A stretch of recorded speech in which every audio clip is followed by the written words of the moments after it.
Hey everyone, it has been a minute. Yeah, I just had to take a little mental health break that ended up taking longer than I thought it would. But, that's just how it is sometimes. There's a lot of stuff I want to catch up on, and I'll just jump right into it. So I started my own businesses back in 2019. Wow, I can't believe, wow, this is 2 years. Wow, this has been 2 years. Okay, anyway. So I started my new businesses in 2019 and 2020. And really, I started struggling because I no longer had that routine of waking up, going to work every day, clocking in, sitting there all day, coming home, going to sleep, waking up, doing it again, right? So I did not have that set schedule. I didn't have that routine because I was the boss. And being my own boss is fantastic. Making my own rules is fantastic. But it also makes it that much easier to break the rules because they're my rules. And I could just say, well, instead of doing this today, I'll just do it tomorrow. And a lot of stuff started slipping. And the more that I didn't do things, the more that kind of made me upset, depressed, whatever you want to call it. And the more upset I got, made me not want to do things. And it was just an awful just spiral, right? Things just started getting worse and worse and worse. So at first I thought, you know what? Well, this is just the anxiety and depression. So let me get back medicated for that. So I went to my doctor, told him what was going on. So I got back on the medication for that. So it had been a while, like, I don't know, like a month, like maybe let's say 2 months. It had been about 2 months. And while I was better, I still wasn't 100% there. And that's when I started kind of digging a little deeper, looking for answers. Because I said, you know what, this can't be life. Like, this can't be how I live my life for the rest of my life. I need an answer. I need a solution. I need something, right? I need some kind of help. So I started doing some reading, and the more and more I read, I started wondering, is this ADHD? And, I would say, well, no, you don't just catch ADHD. You don't just get ADHD as an adult.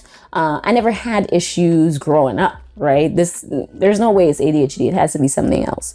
So the more I kept reading and looking into it, I saw, there's something that is called masking. So a lot of times when you are neurodivergent in some way, ADHD, whatever, you actually figure out how to hide it and still function. So I think really the reason why I didn't see any of this is because I was so good at masking, and I didn't just fool everybody else. I fooled myself as well. So I really had to sit down and go back in time and take a look back and see, all right, where in my childhood, where in my youth do I see these signs of ADHD? And I realized that because I was, I'll just call a spade, because I was smart and because I am smart, a lot of issues that would typically present as a child didn't happen. I was always good at school. I always got things the first time you explained it to me. So, I would be in class, you'd explain it. I'd be like, okay, great, that's good. Now let's move on. But, just because I understood it didn't mean that everybody else understood it. So I would get bored. So that's all I thought it was. I just thought that, I'm just bored with the material, and that's all it was. Because growing up in the Caribbean, mental health was never really a thing. That's not something that we talked about. We never talked about anxiety. We never talked about depression. We never talked about ADHD. That was just a made up thing. That was like a first world problems type of deal. And so that's something that I never gave any thought to. My parents never gave any thought to. So that was one thing. Just always being distracted. It was, I would full on have crossword puzzles. I'll be doing crossword puzzles in class. So like Teacher would teach, I'll get it, okay, cool, and I'm doing my crossword puzzle, right? Yeah, you do what you have to do, I'll do what I have to do, and you let me know when you're done. And then I got to college, and it was very much more of the same. Actually, in college, it got a little bit worse, and to the point where I would have to take candy to class, because that physical act of eating and chewing, and probably the sugar too, was the only thing that could keep me awake. Like, I would fall asleep in class. I would always fall asleep because things would just be kind of boring, kind of like, why are we still talking about this, right? And I mean, just looking back, there's so many other things, like just having conversations, just regular conversations with people. They would talk and I would nod and smile, but my mind would be 1,000 miles away.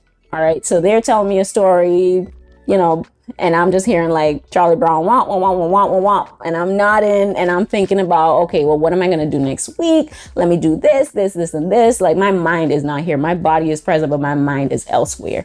And I didn't know that that's not how normal people are. Normal people think. I mean, that's all I know. So that, to me, that was normal. And I would always, or say I'm having a conversation with somebody, they'll be talking and I would just interrupt, because if I didn't say what I had to say at that exact time, chances are I would forget what I wanted to say. So I'm always wait, before I forget, wait, I'm always interjecting.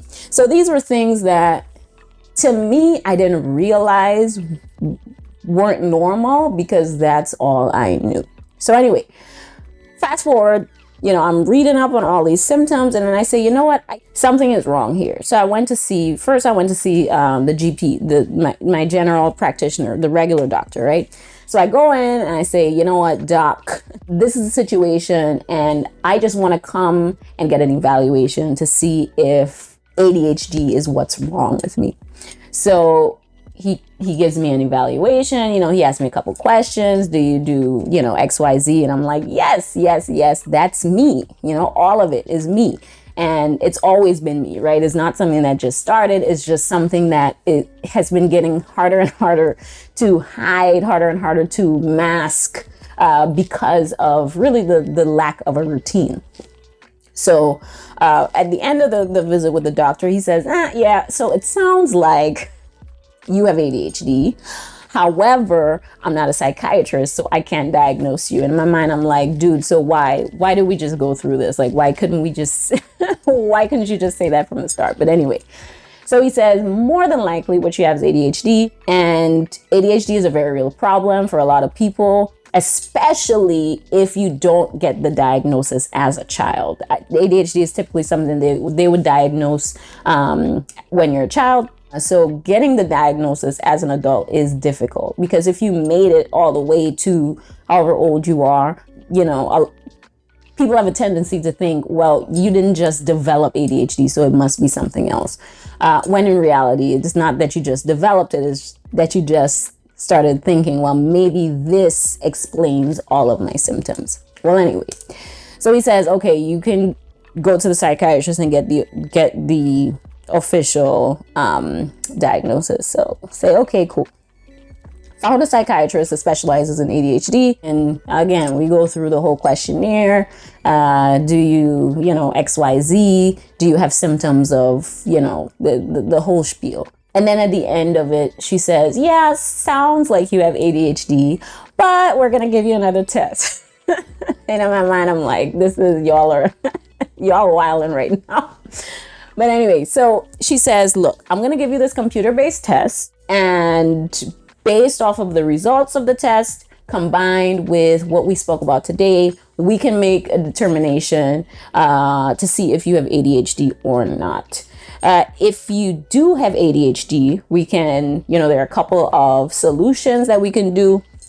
We can, of course, do some therapy and really try to reprogram your brain. And so we can do that, or we can go the medication route. So because I was already medicated, because I was already on antidepressants, she recommended that if I did have to get medication, that I would add a stimulant. as well. So we ended that visit, and then I show up for my computer-based test, and I'm super nervous about it because I test well. Now, how ridiculous does that sound? I'm nervous about this ADHD test because I test so well that I think that I'm gonna mask it. But I was like, you know what? You're overthinking this. It's not a big deal. Just answer the questions honestly, right? So I show up, they put me in this little, broom closet type room, just me and a computer and a chair, and it's like this enclosed space. So I say, okay, I'm ready for my test. And the chick goes, okay, so this is the computer, and you're gonna see some letters flashing on the screen, and I want you to hit spacebar after every letter except X. And I'm like, wait, no way. This is the actual test. Like this is a scientific clinical test that you use to diagnose ADHD. Sounds suspect. Sounds suspect, but okay, cool. So at that point I was like, all right, so you're already gonna say I don't have ADHD because I know I'm gonna hyper focus and I know I'm gonna do extremely well on this test. And that's gonna mean that I'm neurotypical, right? So anyway, I'm like, you know what, whatever, let's do it. I'm already here, let's do it. So the letters are flashing. Okay, so I'm like, space bar, I'm getting in the zone. X. I was like, oh, no. I didn't. Okay, reset. Then I started hearing like they were playing Whitney Houston. I'm like, oh, I want to dance with somebody. And I'm getting in the zone. X, hit the space bar, man. Then the letters started speeding up. Then X, I was like, aha, I see you. I'm not gonna hit the X. And then another X flashed, and then I got it. And it was just, I don't know, it was so silly, but at the same time, it kind of made sense. But anyway, it was torturous. I will say that. It was 15 minutes, literally 15 minutes of sitting in a chair in front of a computer screen, hitting space bar after every letter. So in my mind, I'm already saying, you know what, this is BS. So I go to my follow-up appointment. So at the follow-up appointment, I said, you know what, I am concerned about this test that I just did, right? I feel like I hit all but 5 X's, number one. And number two, I also feel like, is this something that neurotypical versus neurodivergent people will perform differently on? Like, I just feel like I'm not sure that I trust this as a diagnostic tool. And then that's when she went into, the statistics of it. And it's just, it's from a statistical standpoint. They give this test to a bunch of different people, and based off of the results, they get, like a bell curve. Normal people are in the middle of that bell curve, and that neurodivergent people are not.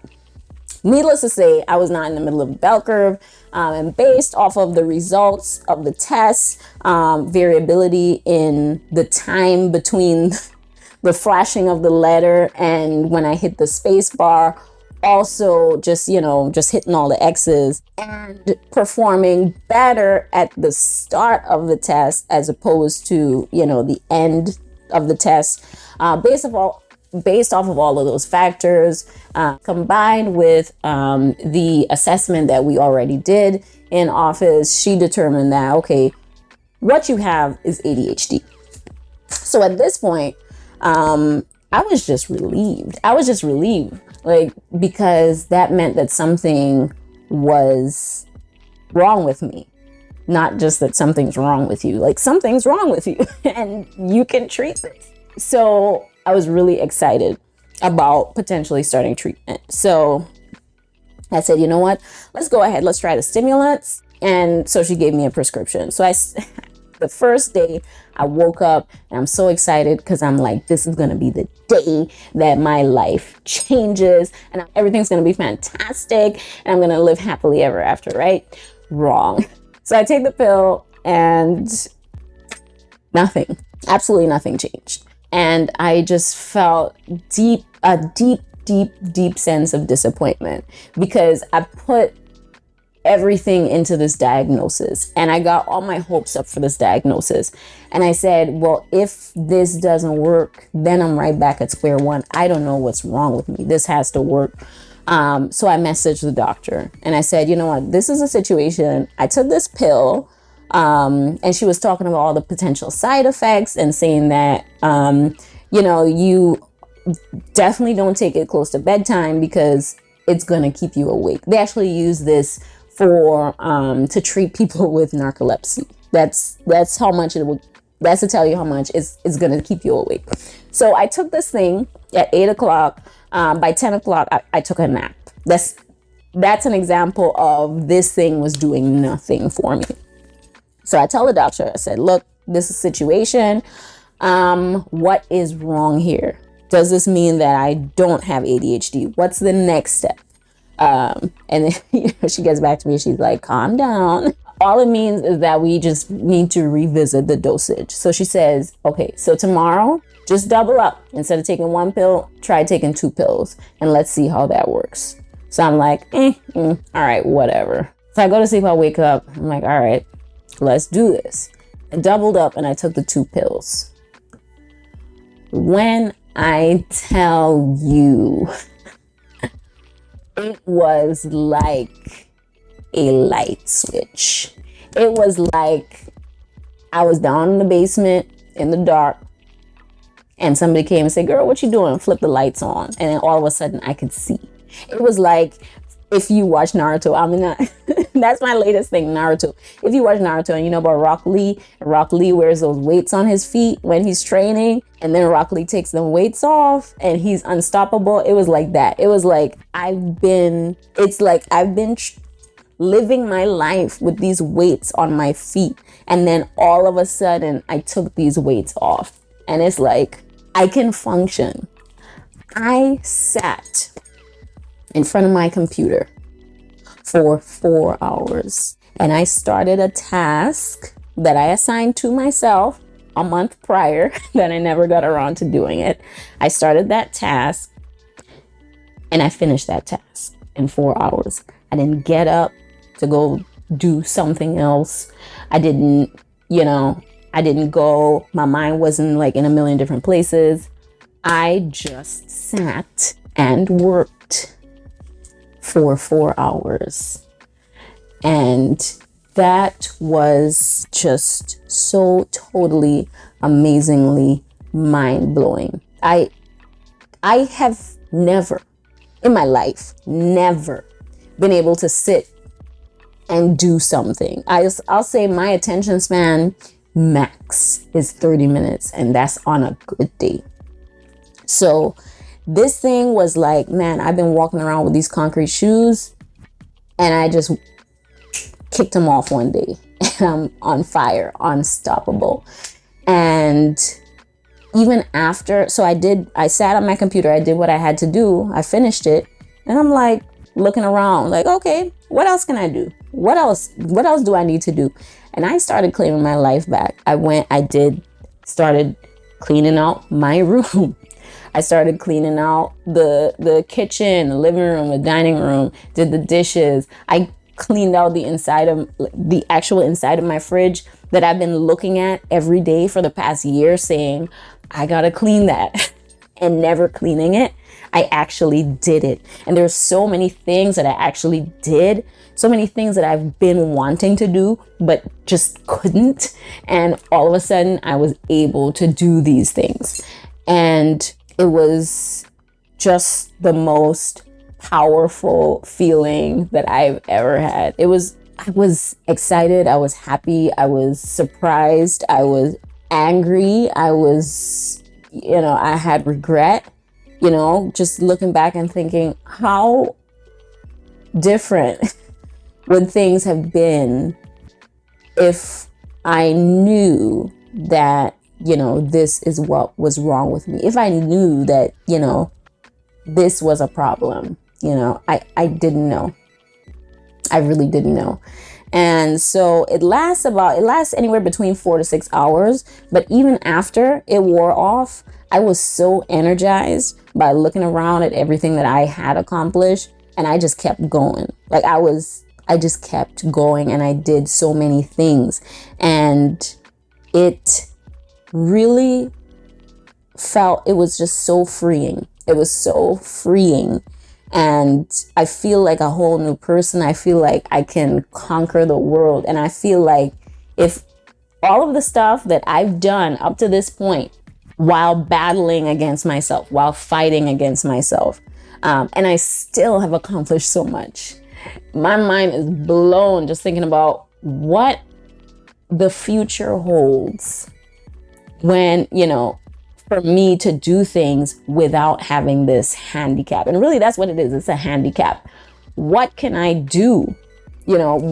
Just imagine everything that's possible, not being held back, not being pulled back by this condition. It truly, truly changed my life. And this is something that I really felt compelled to share because a couple different factors. As Caribbean people, as a Black woman, we don't necessarily give our mental health the attention that it really needs, right? When you're sick, you go to the doctor, right? You break your leg, you go to the ER.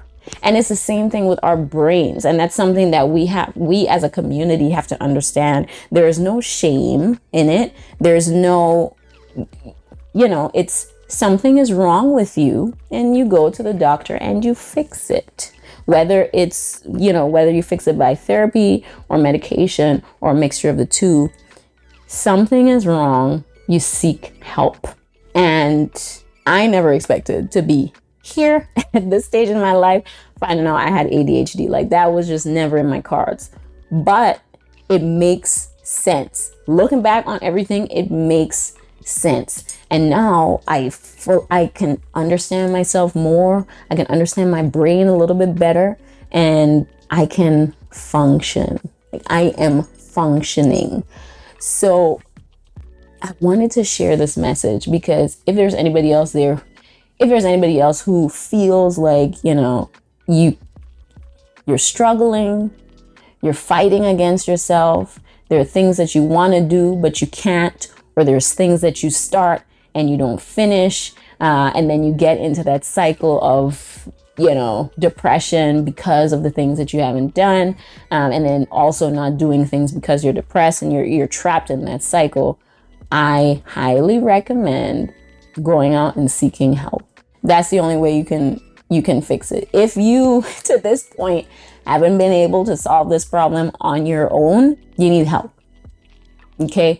There's nothing wrong with seeking help. There's nothing wrong with seeking mental health help.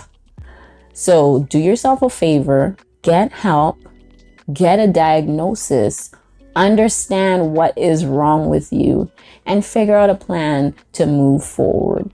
This thing, knowing that I have ADHD, changed my life. Addressing my ADHD changed my life. And this is something I want for everybody, anybody who is suffering. And suffering is the word for it. Like, it's truly something that you suffer with, because it's like you're fighting yourself. You're hitting your head against a wall and getting nowhere. It's suffering. So if there's anybody else out there who's suffering with something like this, I highly recommend get help. It is possible. Things can get better. You can get better. Just get help. All right. So I truly hope this helps somebody. And I'm looking forward to rejoining my community again with my renewed sense of accomplishment and a renewed sense of there's nothing that I can't do. And I will see you in the next video. Bye.